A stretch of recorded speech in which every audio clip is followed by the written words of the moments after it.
দর্শক, এটা হচ্ছে সেই গাজীপুরের বাইপাসের যে পিয়ারা বাগান কাউন্টার রয়েছে, উত্তরবঙ্গের মানুষ যেখান থেকে যাতায়াত করে সেই উত্তরবঙ্গের কাউন্টার বাইপাস পিয়ারা বাগান, এই পিয়ারা বাগান কাউন্টার গড়ে উঠছে একটি খাবার হোটেল, যেটার নাম হচ্ছে আল্লাহর দান, যেটা প্রতিষ্ঠাতা পরিচালক এবং যে ব্যবস্থাপনায় আছেন আমাদের সোহেল ভাই, ওনার কাছ থেকে বিস্তারিত দুটো কথা শুনতে যাচ্ছি ইনশাআল্লাহ।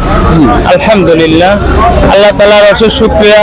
আল্লাহ তাআলা এই খাবার রেস্টুরেন্টটা আজকে চালু করার তৌফিক দিয়েছে।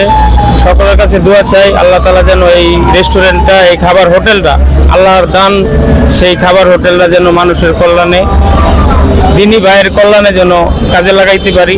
ভালো খাবার অল্প মূল্যে যেন সাধারণ মানুষের পাশে থাকতে পারি, এই দোয়া সকলের কাছে চাই। আজকে সেই হোটেল রেস্টুরেন্ট আমার উদ্বোধন হইল দোয়ার মাধ্যমে। আপনাদের সকল দেশের সকলের কাছে দোয়া চাই আল্লাহ তাআলা যেন এটা আল্লাহ রাসূলের সুন্নত তরিকায় চালানোর তৌফিক দান করেন। আমিন। আপনি এখানে কি কি সেবা দিচ্ছেন? আমাদের এখানে সেবার মধ্যে থাকবে সাদা ভাত, কাচ্চি, খিচুড়ি, বিশেষ কিছু আইটেম আছে, কালো বোনা, এরকম বিশেষ ধরনের কিছু খাবার। আপনার এখানে কি চাইনিজ কোনো আইটেম থাকবে কিনা? না, আমাদের এটা এখানে আসলে উত্তরবঙ্গের কাউন্টার, সাধারণ মানুষের যাতায়াত অনেক বেশি, সকল শ্রেণীর মানুষের জন্য মানুষের যাতায়াত বেশি, যে কারণে আমরা নরমাল খাবারগুলোই। আচ্ছা, অনেকে আছে যে রাত্রে আটকা পড়ে বা ওই অনেক সময় থাকার কোনো জায়গা থাকে না, তাদের জন্য কি আশেপাশে কোনো থাকার ব্যবস্থা আছে কিনা? আমরা এই রেস্টুরেন্টের পক্ষ থেকে যদি কেউ বিশেষ বিপদে পড়ে, কি সে নিরাপত্তার সংকটে থাকে, আমরা ইনশাল্লাহ সর্বোচ্চ সহযোগিতা তার পাশে থাকবো ইনশাল্লাহ। আমাদের এই আল্লাহর দান রেস্টুরেন্টের পক্ষ থেকে এই কাউন্টার দিকেও ঝামেলায় পড়ে, বিপদে পড়ে, আমরা সর্বোচ্চ সহযোগিতা দিয়া তার সকল নিরাপত্তার দায়িত্ব অন্তত ওই দিনের জন্য আমরা নিয়ে তাকে পরের দিনে তার গন্তব্যস্থলে যাওয়ার জন্য সুযোগ করে দিচ্ছি। ধন্যবাদ। টাকা না থাকে আপনার কাছে খাবার চাইতে পারে, তাদের জন্য কি কোনো ব্যবস্থা আছে কিনা? আলহামদুলিল্লাহ, আপনি জানেন আমার আরেকটা ছোট রেস্টুরেন্ট আছে।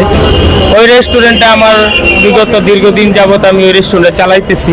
আজ পর্যন্ত যে বলছে যে আমার টাকা নাই, আমি খেতে চাই, এমন কোন ব্যক্তি ওই আমার ওই রেস্টুরেন্ট থেকে ঘুরে গেছে বলে আমার জানা নাই। মানে আপনি আগে থেকে করে আসছি, এবং কি এই রেস্টুরেন্টের সারা জীবনের জন্য, যতদিন আমি আছি এখানে, ততদিনের জন্য ইনশাআল্লাহ অসহায় মানুষের জন্য সবসময় খাবার ফ্রি।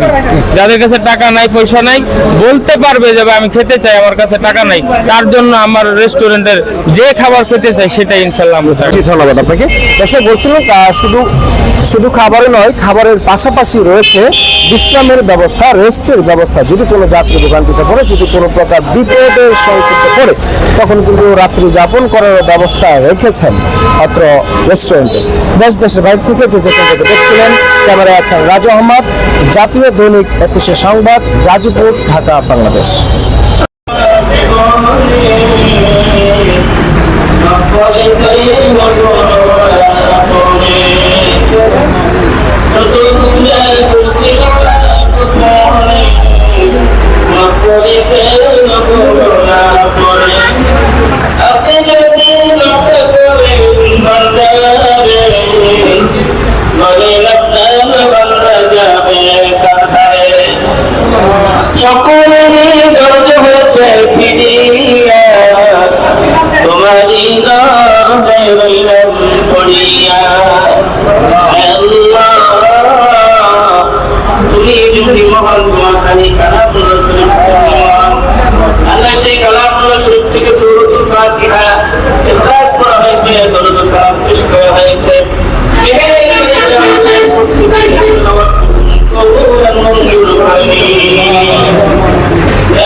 ওই